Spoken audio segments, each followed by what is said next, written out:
porque el texto para esta noche son el versículo 7, 8 y 9. Quiero decirles que el autor de la epístola de Pedro es Pedro. Algunos estudiosos de la Biblia no creen que Pedro fue el autor, porque Pedro habla de profunda teología profunda, pero era un simple pescador, un hombre tosco, pueblerino, yo diría un hombre casi ignorante. Y por eso es que muchos estudiosos de la Biblia dicen, ¿cómo es que un hombre así, sencillo, simple, sin mucha instrucción, un pescador inculto, cómo pudo haber escrito la epístola con un contenido teológico profundo? Es que la gente que a veces discute eso no conoce el poder transformador de Cristo. Yo conozco gente que aprendió a leer leyendo la Biblia y hoy día es gente culta, pero su primer paso fue la convivencia con Dios. Porque cuando Dios llega a tu vida no te transforma solo en la vida espiritual, te hace crecer intelectualmente, te hace crecer profesionalmente, te hace crecer en todas las áreas de la vida, inclusive financieramente. Pero tú no tienes que buscar a Jesús por causa del crecimiento profesional ni financiero, ¿no? Tienes que buscar a Cristo para transformar tu vida. Y cuando tú te dejas transformar por Jesucristo, pues Él termina la obra que ha empezado en ti, porque Él nunca comienza un trabajo y lo deja por la mitad, Él lo termina. Y ahora encontramos aquí un Pedro teólogo, cuando fue un simple pescador. Nunca estudió una facultad de teología, nunca hizo maestría, nunca hizo doctorado, y hoy día los doctores en teología gastan horas y horas para tratar de entender a Pedro. Y yo estoy analizando la epístola de Pedro. Ayer Pedro estaba hablando de la fe. Pedro decía así: no te preocupes con relación al día de tu salvación. Si te vas a salvar o te vas a perder, no te preocupes. Tú vas a ser protegido por la fe. La fe te va a proteger. Y anoche yo estaba explicando que la fe es la confianza que tú tienes en Dios. Cuando tú dices, yo tengo fe, estás diciendo, yo confío en Dios. La confianza en Dios. Pero para que tú puedas confiar en Dios, tienes que convivir con Dios. Porque tú no puedes confiar en alguien que no conoces.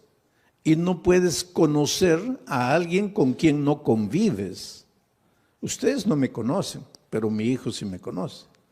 Ustedes no me conocen, pero mi esposa sí me conoce. ¿Por qué? Porque ellos conviven conmigo.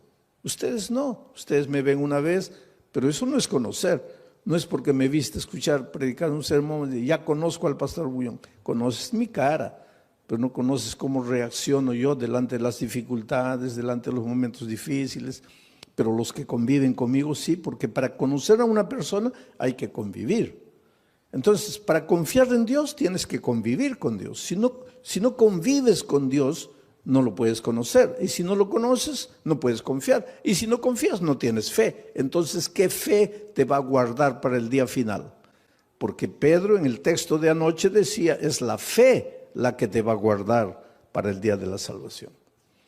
Conocer a Jesús. ¿Cómo se convive con Jesús? Estudiando la Biblia todos los días, aunque no tengas ganas de estudiar la Biblia. ¿Por qué digo aunque no tengas ganas? Porque generalmente no te va a dar ganas de estudiar la Biblia. ¿Por qué? Porque tienes naturaleza pecaminosa, y a la naturaleza pecaminosa pues le gusta ir a la iglesia, cantar, emocionarse, escuchar un sermón y listo ya. Eso es lo que le gusta a la naturaleza pecaminosa, pero eso no es convivir con Dios. Si tú quieres convivir con Dios, tienes que estudiar la Biblia todos los días, aunque no tengas ganas de estudiar. Tienes que orar, aunque no tengas ganas de orar. Y tienes que buscar a una persona y traerla para Jesús, como hizo Claudia. Conoció el Evangelio, fue y trajo a Jesús y ahora tiene la alegría de verlo bautizado. Eso es lo que tienes que hacer. Entonces tu fe, esa confianza en Dios te va a guardar para el día final. Pero entonces ahora entramos al texto de hoy. Para que sometida a prueba vuestra fe. ¿Qué cosa es vuestra fe? Vuestro conocimiento de Dios, vuestra confianza en Dios. Quiere decir que tu fe va a ser sometida a prueba. Y va a ser sometida a prueba mucho más preciosa que el oro. Esto es interesante. Los mineros agarran el oro y lo ponen a altas temperaturas de fuego. ¿Para qué? El oro es colocado a tan altas temperaturas de fuego que el oro se vuelve líquido, comienza a hervir el oro. De tanto calor comienza a hervir el oro. Y entonces le echan algunas mezclas químicas para que toda la escoria vaya saliendo. Y sale toda la escoria y se queda el oro puro. Y cuanto más fuego le ponen al oro, más puro se queda el oro. Por eso ustedes han escuchado hablar de oro 18 quilates, 22 quilates. Eso es pureza del oro. Y el oro más puro es el oro que ha sido más quemado. Ahora es interesante, porque si le colocamos fuego a este púlpito, el fuego lo quema. Pero si le colocamos fuego al oro, el fuego lo purifica al oro. Destruye al púlpito, pero purifica al oro. Ahora dice el texto bíblico de Pedro que el fuego es la prueba, son las pruebas de la vida. Dios manda, Dios, no voy a decir manda, Dios permite que las pruebas lleguen a tu vida. Estoy diciendo Dios permite, no Dios manda, Dios permite, porque te voy a decir una cosa, y entiende bien esto. ¿Qué cosa es prueba? Todo lo que te hace sufrir, lo que te hace llorar, lo que te aflige, pérdida del empleo, tu hijo se enferma, tu mamá muere, tu esposo te abandona. Aflicciones, pruebas, todo eso, por favor, nunca digas Dios me está mandando la prueba, porque Dios no manda pruebas. Todo lo que te hace sufrir no viene de Dios, viene del diablo. Porque Dios dice, he aquí los pensamientos que tengo acerca de ti, pensamientos de paz y no de guerra, pensamientos de amor y no de odio. Dios solo quiere lo mejor de lo mejor para ti, pero vives en un mundo de dolor. Hasta que Cristo venga, estamos peregrinando en el desierto del dolor de esta vida. Y muchas veces quien nos manda el sufrimiento, el dolor, es el diablo. ¿Y por qué te hace sufrir el diablo? Esto es interesante y esta noche vas a entender. ¿Por qué el diablo te hace sufrir? Tú no le has hecho nada al diablo. ¿Por qué te hace sufrir? Porque Él es el origen de la enfermedad, Él es el origen de los accidentes, Él es el origen de las tragedias. Todo lo que te va mal en la vida es porque Él está por detrás de eso. Pero ¿por qué te hace sufrir si tú no le has hecho nada al diablo? Ahora te voy a explicar. Es que el enemigo del diablo no eres tú, es Jesús. Él quiere derrotar a Jesús. ¿Te acuerdas en el cielo? El diablo se levantó queriendo usurpar el lugar de Jesús. Hubo una pelea en el cielo, dice Apocalipsis, hubo una batalla, el diablo perdió y fue expulsado del cielo. Pero cuando el diablo salió del cielo, déjame imaginar esta escena. El diablo estaba saliendo y miró y le dijo a Jesús, está bien, me venciste una vez, pero la pelea no está acabada. Me venciste ahora, pero ya vas a ver cuando nos encontremos por segunda vez. y fue expulsado. Entonces, cuando Jesús nació en esta tierra, cuando vino a salvarnos del pecado, Jesús era un nené indefenso. Y el diablo dijo, ahora sí, no lo pude derrotar en el cielo, pero ahora como un niño yo lo agarro y lo mato. Y miren lo que el diablo hizo. ¿Vino a matarlo personalmente? No, porque el diablo es cobarde. El diablo nunca muestra la cara. ¿Qué hizo el diablo para matar a Jesús? Se metió al corazón del rey Herodes. Firmó un decreto de muerte para mandar matar a todos los niños menores de 2 años. Y cuando Herodes firmó el decreto de muerte, ahí el diablo dijo, ahora sí, lo voy a matar. De esta no se salva. Pero esa misma noche, el Espíritu de Dios se presentó a José y le dijo, toma al niño y a su madre y vete a Egipto, porque lo van a matar. Y cuando José huyó para Egipto, el diablo se quedó mordiendo los labios de rabia. Y dijo, me venciste por segunda vez. Después, cuando Jesús comenzó su ministerio, antes de comenzar su ministerio, se fue al desierto a ayunar 40 días, ¿te acuerdas? 40 días sin comer, pues Jesús estaba debilitado, flaco. Ahí el diablo pensó, ahora lo agarro. No lo gané, no lo derroté en el cielo, no lo derroté cuando era niño, pero ahora lo agarro, está debilitado, 40 días sin comer, lo agarro. Y vino como diablo, no, porque el diablo nunca muestra la cara, se disfrazó de ángel de luz y trató de engañarlo, pero no pudo, porque Jesús conocía la palabra de Dios. Y entonces derrotó al diablo por tercera vez, 3-0. Ya era casi goleada. Pero entonces el diablo esperó, dijo, la cuarta es la vencida. Y hubo una cuarta. Cuando el diablo se metió al corazón de los soldados, porque ya les dije, el diablo nunca muestra la cara, y los soldados prendieron a Jesús y lo llevaron al Calvario y lo clavaron. Y cuando Jesús murió, ahí sí el diablo dio una carcajada. Dijo, ahora sí lo vencí, lo acabé. Lo acabé. Al tercer día Jesús resucitó. Y al resucitar, ahí sí, es como si hubiera agarrado una estaca y lo hubiera clavado en el corazón del diablo. El diablo sabe que está perdido, está derrotado. El diablo no te puede hacer nada, querido. El diablo ya está perdido. El diablo ya con Cristo no puede. Entonces, como no puede con Cristo, se las agarra contigo.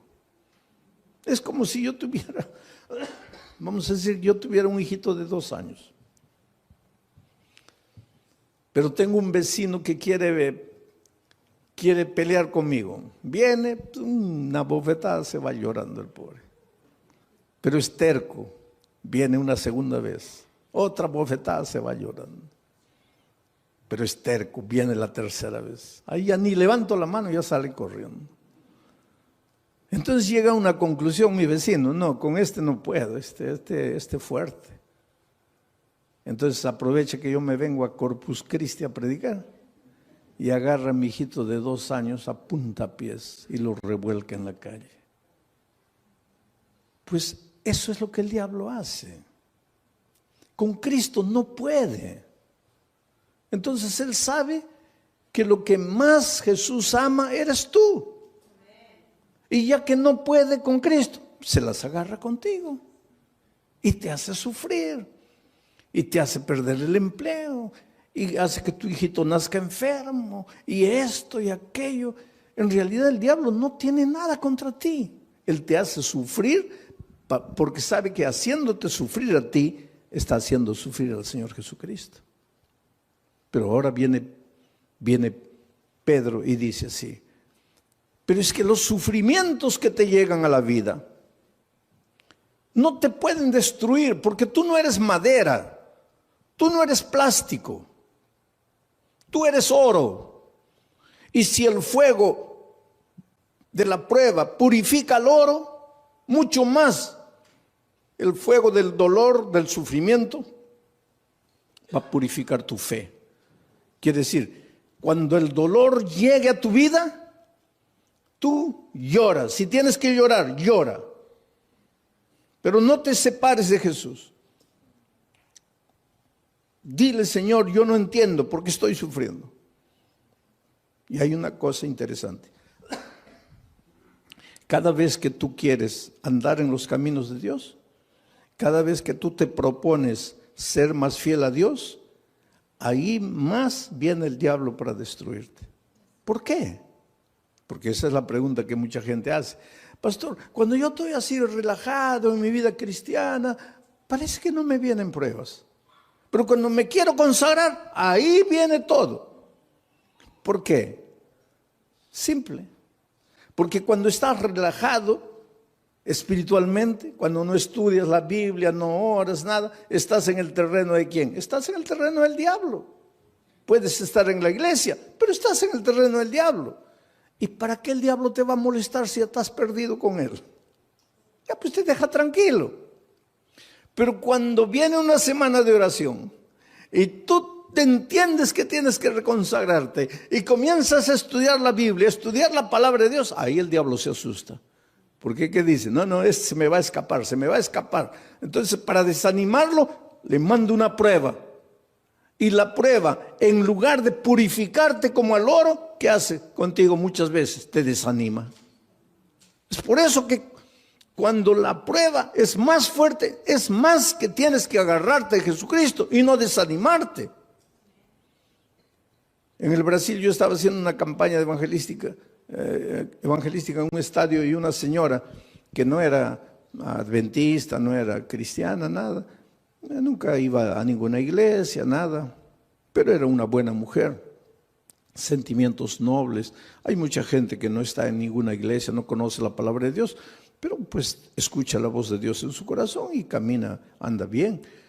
Y de repente esta señora vio en la televisión la propaganda de que yo iba a predicar esa noche en el estadio.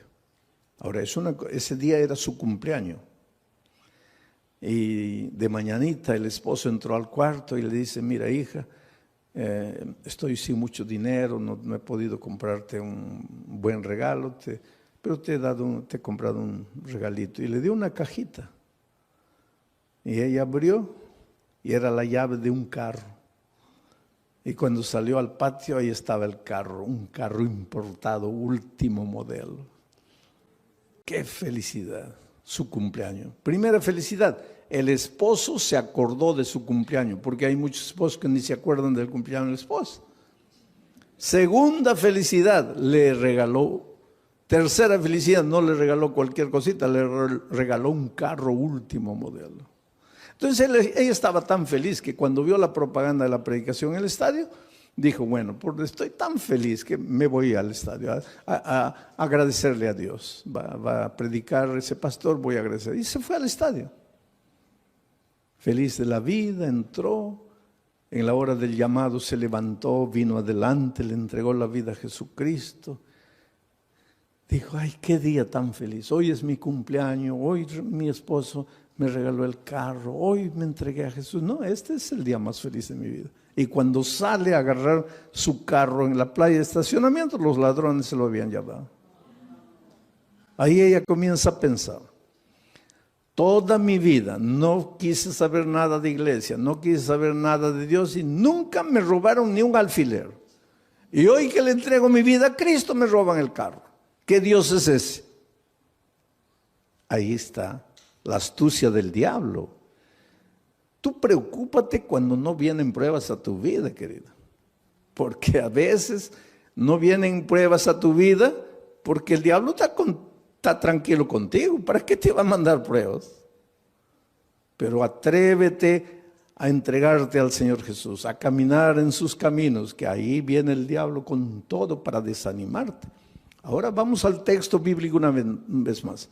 Para que sometida a prueba vuestra fe, sí, porque tu fe tiene que ser sometida, porque una cosa es, sí, yo creo, yo creo, eso no es fe. Eso no es fe. Por eso es que el creer siempre viene acompañado del bautismo. El texto de Marcos 16, 16 dice, el que creyere y fuere bautizado, este será salvo. El problema es el idioma, porque en español creer y ser bautizado son dos cosas. Pero es que Marcos no escribió ese versículo en español, porque Marcos no hablaba español. Marcos escribió ese versículo en griego, el idioma que él hablaba. Y en griego no son dos conceptos, el que creyere y fuere bautizado, no. Es un solo concepto, el que creyere siendo bautizado. O sea, en griego, creer no es solo mover la cabeza, no es solo teoría. El creer intelectual viene acompañado del creer práctico. Si tú crees, te bautizas. Si no te bautizas, es porque tu creer se quedó en la teoría. Y ese creer teórico no te salva. Te voy a hacer pensar un poco. El otro día una señora me preguntó, pastor, ¿el diablo es ateo? A ver, ¿qué piensan ustedes? ¿El diablo es ateo? No, el diablo no es ateo, querido. Y Santiago explica eso. Dice, ¿tú crees en Dios? Haces bien. Pero el diablo también cree. Y no solo cree. ¿Qué más hace? Tiembla. Ahora, si el diablo cree y tiembla, ¿por qué no se va a salvar? Porque su creer es teórico. Su creer no es práctico. Entonces, mucha gente hoy, muchos cristianos, sí, yo creo, bautízate. No, bautismo no, pero yo creo. Eso no existe. Yo creo, pero no me bautizo. Eso no existe, porque el creer bíblico es creer siendo bautizado. Es decir, la teoría y la práctica van juntos. Y tu fe cuando es práctica, tiene que ser probada. Tiene que ser probada. Porque el sufrimiento es como el dolor.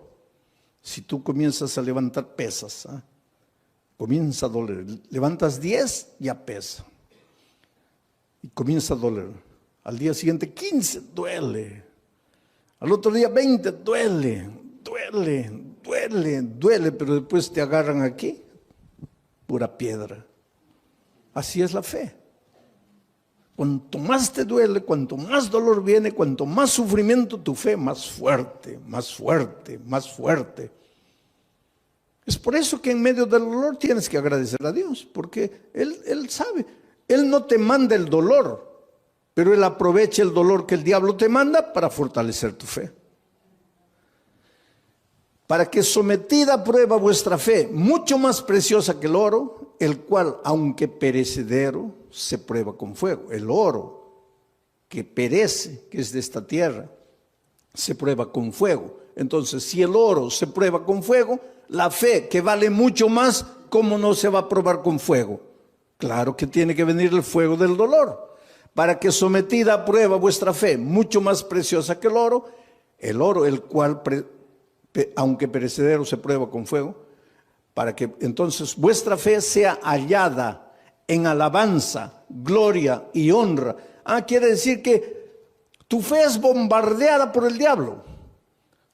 Te arranca lágrimas, te hace sufrir. Muchas veces sientes que ya no puedes resistir de tanto dolor, de tanto sufrimiento. Aguanta un poco. En el nombre de Jesucristo, aguanta. ¿Por qué? Porque tu dolor se va a transformar en alabanza, gloria y honra. ¿Pero cuándo? ¿Cuándo? Lee la Biblia y respóndeme. ¿Cuándo? Cuando Cristo venga. Ahora me vas a decir, pastor, pero cuando Cristo venga todavía, yo preferiría ahora. Pues eso es lo que mucha gente hace. Prefiere la hora, cortito, y pierde la eternidad toda. Yo cuando era chico, íbamos a salir de vacaciones, las pocas, tal vez la única vacación que salí con mi padre, mis hermanos. Íbamos a viajar a un lugar donde no había dentista, no había nada. y me comenzó a doler el diente. Y mi padre me dice, mira, antes de salir vamos a arrancar el diente. Yo soy de aquellos tiempos en que dolía el diente, arrancaba. Hoy día no, eso es un crimen. El diente te duele, hay que restaurarlo. Pero yo soy de los tiempos, dolía, arranca, dolía, arranca. Había muchachitos de 20 años que ya no tenían un diente todo arrancado porque comenzaba a doler, arrancaban. ¿Cómo ha progresado la odontología también hoy día? Es un asesinato arrancar un diente. Pero pues mi padre me dice, oye, vamos a arrancar el diente, porque no, pero me va a doler. ¿Cuánto te va a doler? Te va a doler un día, pero vas a disfrutar de las vacaciones. No. Oye, vamos a ir a un lugar donde no hay dentista. Vamos a arrancar el diente. No, que no. Fuimos de vacaciones y el dolor aumentó y aumentó y aumentó. Se me arruinaron las vacaciones. Todo el mes llorando dolor. Y ahí mi padre me decía, yo no te dije, mejor sufre un día y disfrutas de 30 días de alegría. Ahora, tú preferiste el día de gozo y 30 días de sufrimiento. Entonces la vida cristiana es igualita, querido. En este mundo vas a encontrar dificultades, especialmente si quieres seguir a Jesucristo, porque el diablo es astuto. Tú tienes un buen empleo, pero ahora descubres que el sábado es el día santo del Señor y quieres guardar el sábado. Ya vienen los problemas. Pero hay una cosa, no te desanimes. El diablo te puede hacer sufrir un día, 2 días, 3 días, pero hay un tercer día. Cuando Cristo murió en la cruz del Calvario, el diablo dio la carcajada y dijo, ahora sí lo vencí, se acabó. Al siguiente día el diablo seguía dando la carcajada, lo vencí, lo maté.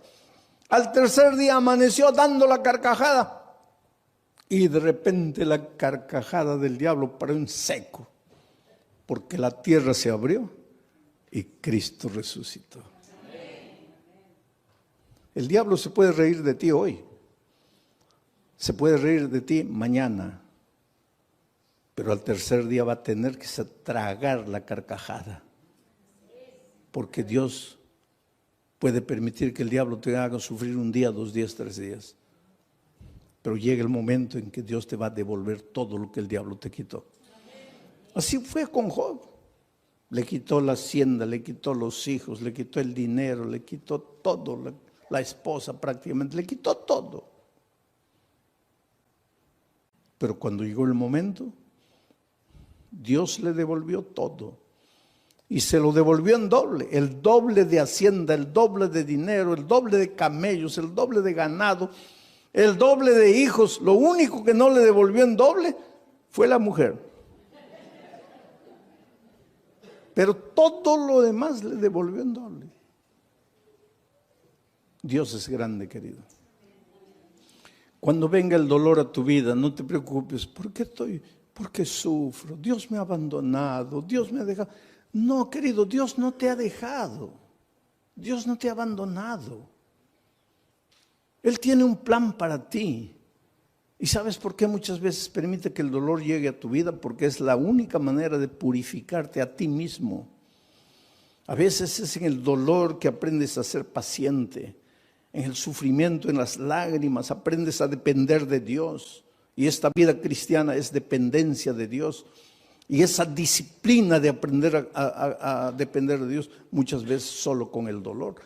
Vamos a seguir leyendo. El siguiente versículo. Versículo 8. ¿A quién amáis?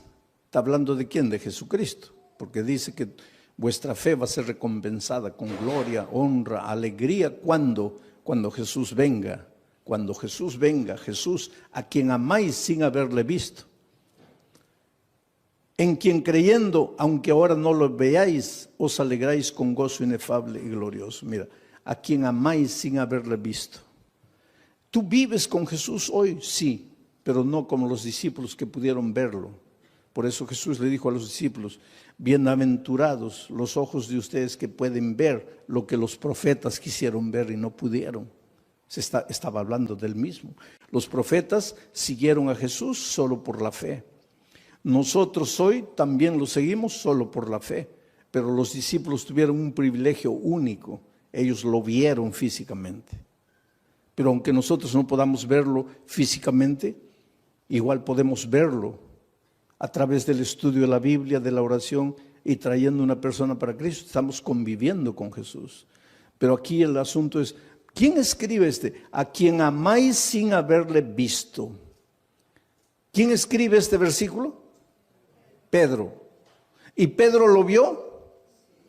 ¿Y lo amó? ¿Y por qué lo traicionó? Ustedes se acuerdan que después de la traición Jesús ya había resucitado y los discípulos estaban en la playa. Y el pobre Pedro, cuando Jesús apareció en la playa, estaba mirando para otro lado, avergonzado. Ay, ¿qué me va a decir? Que lo he traicionado, porque después de la crucifixión ya no lo vio. Ahí se encontraron en la playa con Jesús resucitado. Y Jesús apareció y Pedro, ay Señor, en algún momento me va a llamar aparte, me va a dar una bronca porque lo traicioné. Y efectivamente, en un momento, Pedro se acercó, Jesús se acercó y Pedro dijo, ahora viene la paliza. Y Jesús le hizo una pregunta, Pedro, ¿me amas? La última cosa que Pedro imaginaba era esa pregunta. ¿Me amas? Sí, Señor. No, Pedro. Nada. ¿Cómo sí, Señor? Te estoy preguntando si me amas. Sí, Señor. No, calma. ¿Por qué tanta prisa? No me has entendido. Te estoy preguntando si me amas.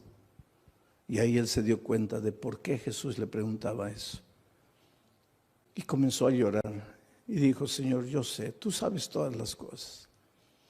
Tú no tienes ninguna razón para creer que yo te amo. Te he fallado. Pero me das la oportunidad de amarte.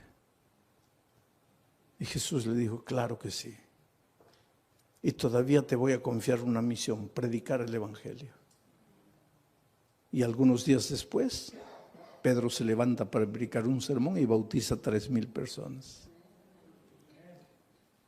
La pregunta esta noche es, ¿tú quieres resistir en la prueba?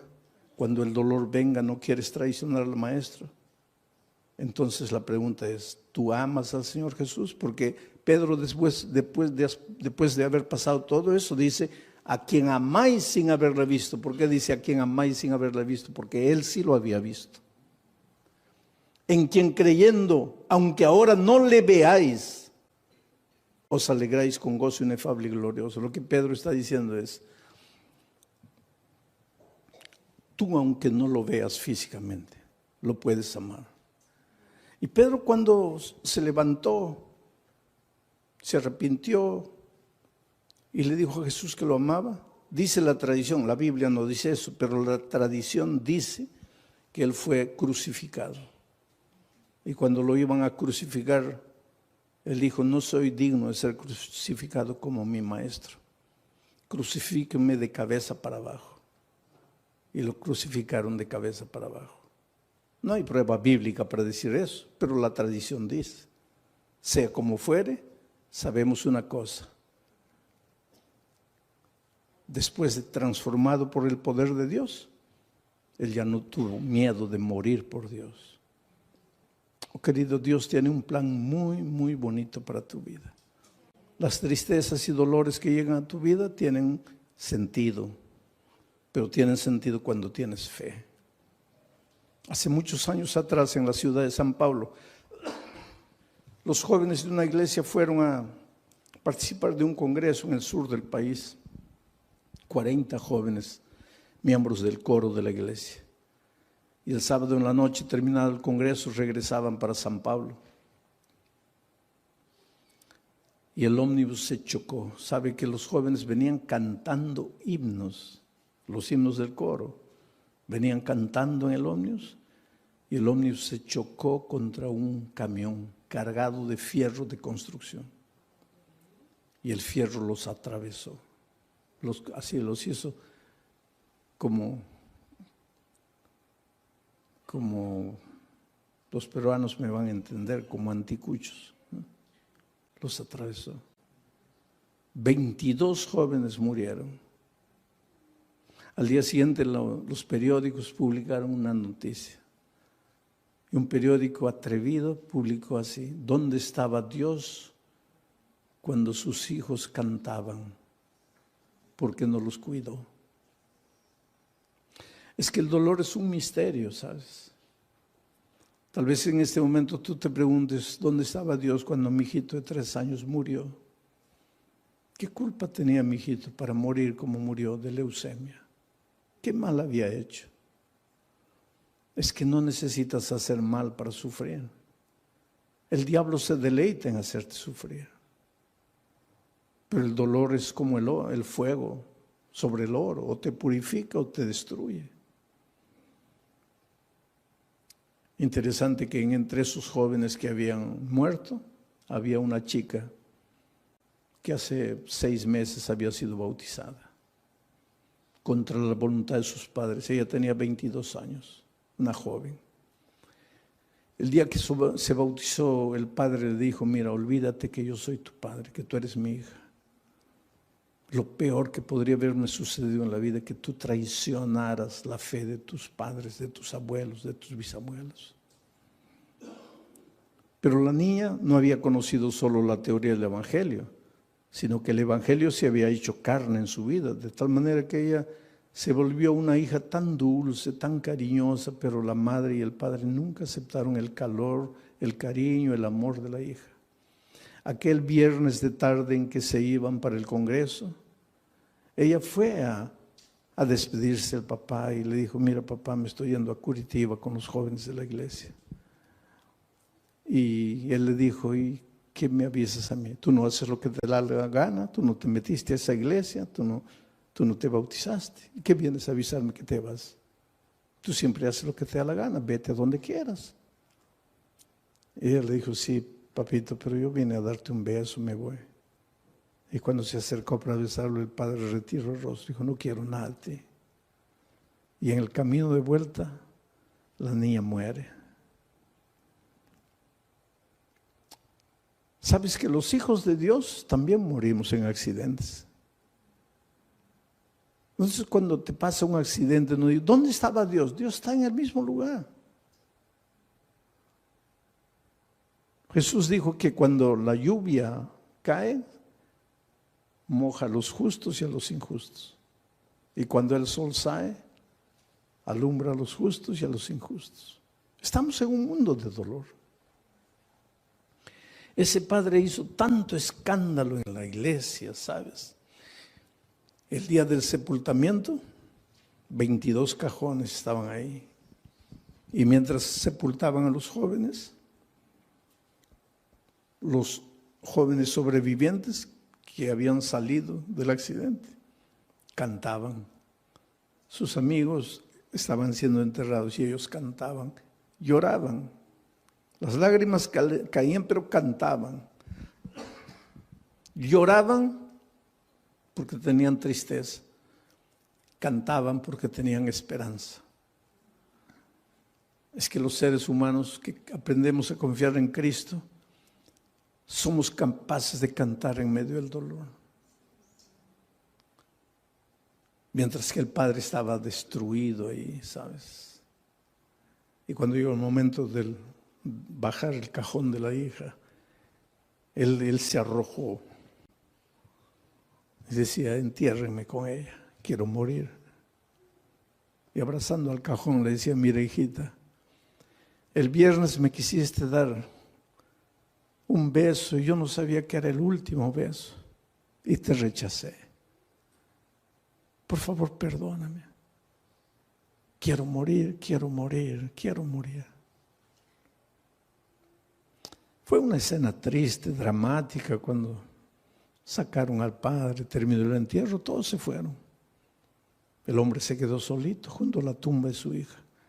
Y la mejor amiga de su hija, que salió viva del accidente, que fue justamente la que la llevó al Evangelio, al conocimiento de la palabra de Dios, Ya cuando se estaba yendo, volteó y vio que el papá de su amiga estaba ahí junto a la tumba y dijo, voy a volver. Yo sé que él no quiere hablar con nadie, pero voy a volver. Y volvió. Y se paró junto a él. Y él la miró, ¿qué quieres? Le dijo, mire, su hija va a resucitar. ¿Qué? Su hija va a resucitar. ¿Cómo va a resucitar? Porque la palabra de Dios dice, y te voy a leer aquí, porque él le había dicho, yo no entiendo, yo no los entiendo a ustedes, ustedes son locos. Yo estoy aquí destrozado, mi hija muerta, y ustedes cantando, ustedes son locos, ustedes no tienen sentimiento. Y pues la chica le dice, sí señor, pero usted se dio cuenta que nosotros no solo cantábamos, también llorábamos. Llorábamos porque nos da tristeza que nos estamos despidiendo en esta vida. Pero cantábamos porque tenemos la esperanza, porque su hija va a resucitar y yo la voy a abrazar a mi amiga. Pero ¿cómo va a resucitar? Y entonces la hija agarró el texto bíblico y le dice, aquí está, cuando suene la trompeta, los muertos en Cristo resucitarán primero. Su hija va a resucitar porque murió en Cristo. Y ese hombre que estaba derrotado abrió los ojos así, dice, ¿quiere decir que mi hija va a resucitar? Sí, Señor. ¿Quiere decir que yo la voy a poder ver? No sé, Señor. ¿Cómo no sabe? No dice que va a resucitar. Va a resucitar. Pero entonces la voy a ver. Ahí no sé. ¿Pero cómo no sabes? Porque dice, los muertos en Cristo. Mi pregunta es, ¿usted está en Cristo? Si usted está en Cristo, la va a ver, la va a abrazar, va a vivir eternamente con ella. Pero si usted no está en Cristo, ¿y qué hago para estar en Cristo? Porque yo quiero abrazar a mi hija. Y ella le dijo, abra su corazón aquí, dígale que ama a Jesús, que quiere caminar con Él, que quiere estudiar su palabra. Y tú sabes que ese hombre se bautizó, la esposa se bautizó, los hijos se bautizaron. Yo solo imagino el día de la resurrección, cuando la niña resucite, transformada para vida eterna. Y vea venir a abrazarla a su padre, a su madre, a sus hermanos, todos vestidos de vestiduras blancas y corona de justicia en la cabeza. Y la hija diga, ustedes que me persiguieron, que me maltrataron por causa de la fe, ustedes están. Y el padre les diga, hija, tal vez si tú no hubieras muerto, nosotros nunca nos hubiéramos rendido a Jesús. El dolor no llega sin motivo. El dolor tiene un motivo. El dolor llega para purificarte, a veces llega para sacudirte, para hacerte pensar. Por eso la Biblia dice, hoy es el día de buena nueva, hoy es el día de salvación. Y por eso te voy a hacer una invitación. Esta invitación no es para los miembros de iglesia bautizados, porque ustedes un día pues ya se levantaron, ya fueron adelante entregándole la vida a Cristo. Esta invitación es para ti, querido, que estás estudiando la palabra de Dios, estás conociendo el Evangelio. Esta noche has recibido la invitación de un amigo, de un vecino, de un compañero de trabajo, de un pariente, y has venido esta noche. Pero esta noche quieres decirle, Señor Jesús, yo quiero amarte. Yo te entrego mi vida, yo quiero estudiar más tu palabra. Yo quiero conocer el Evangelio. Yo quiero prepararme para ir al cielo cuando tú vengas.